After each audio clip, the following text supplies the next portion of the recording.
Une légende venue de la nuit des temps. L'histoire d'Orphée, un poète devenu un héros de la mythologie. Au pays du poète Orphée, dans le velours noir du ciel, les étoiles observaient la nuit avec des yeux de chat. Et quand Orphée levait les yeux vers la nuit, il lui semblait voir des chats se promener sur le toit du ciel. Au pays du poète Orphée, le monde tout entier ressemblait à un poème, car c'est le propre des poètes que de faire apparaître le monde tel qu'il est vraiment.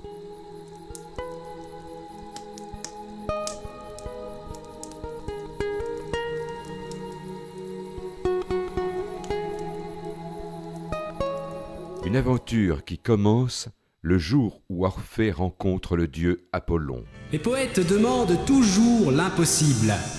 Les dieux sont là pour satisfaire leurs prières.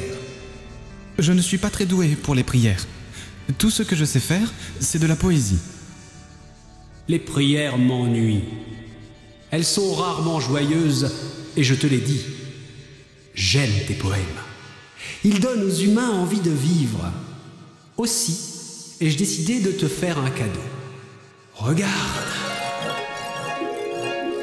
Qu'est-ce que c'est ? Cela s'appelle une lyre. C'est un instrument que j'ai inventé pour toi. Prends-la. Mais je ne sais pas en jouer. C'est une lyre magique, faite de cornes d'hippogriffe et de boyaux de dragon. Il suffira que tu penses à une musique pour que les notes sortent, toutes seules.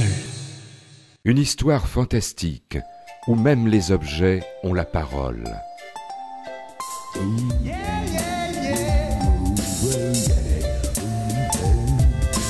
dit que les pierres n'ont rien dans le caillou, ou que les cailloux ont un cœur de pierre. Là c'est qu'un gravier deviendra bijou. Il suffit de se baisser et ça coûte pas cher. Il faut pas critiquer la pierraille, il faut pas se moquer des minéraux, il faut pas mépriser les rocailles, il faut pas non plus nous briser les cristaux.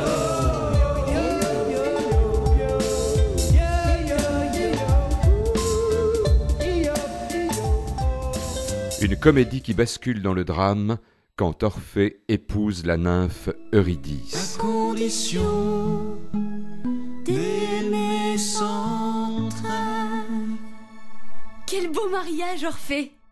Le plus beau de tous, Eurydice, puisque c'est le nôtre. Tu n'as pas sommeil ?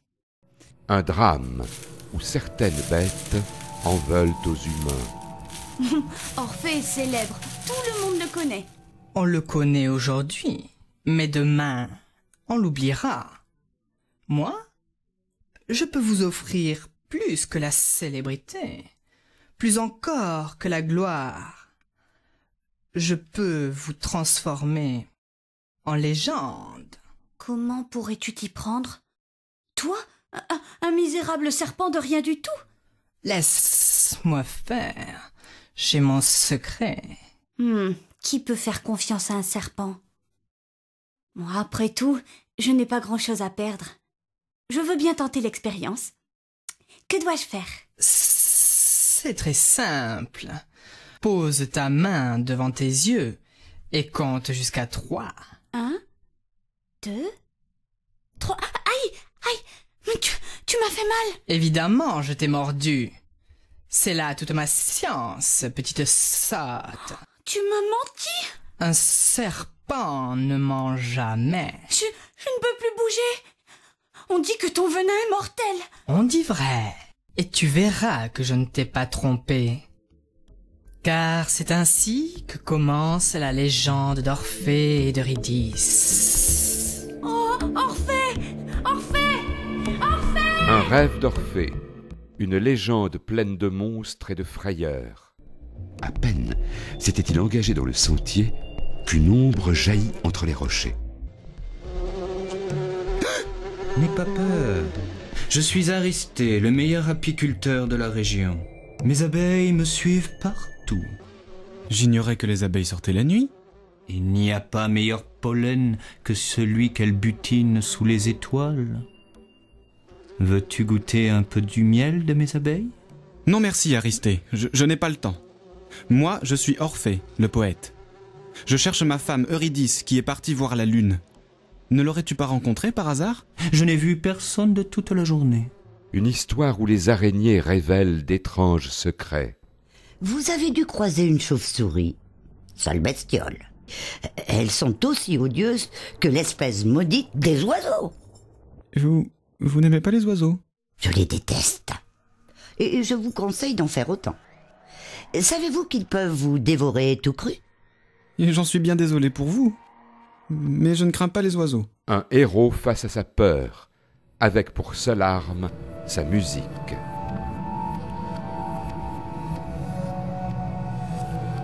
Vous tenez réellement à vous rendre chez le seigneur Hadès? Ce n'est pas un dieu très amusant, savez-vous.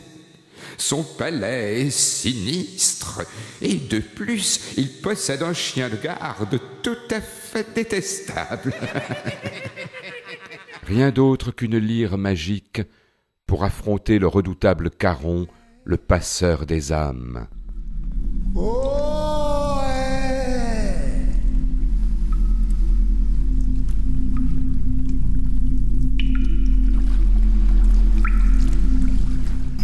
Je sais que je pourrais le convaincre.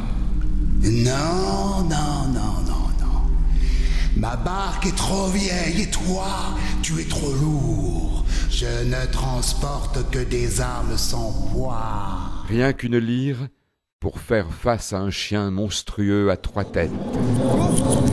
Sage le chien. Sage. Tu sens bon la chair fraîche. Fais un pas de plus et je te dévore. Et pour finir, l'épreuve suprême, le face-à-face avec Hadès, le dieu des enfers. Toi qui entres ici, abandonne toute espérance. J'ai pourtant bon espoir. Qui es-tu pour oser importuner le prince des ombres dans sa propre demeure? Pardonnez-moi, Seigneur Hadès, je ne suis qu'un simple mortel et... Un mortel? Aucun mortel n'a le pouvoir d'entrer ici. Seuls les morts le peuvent, et les morts ne sont pas mortels.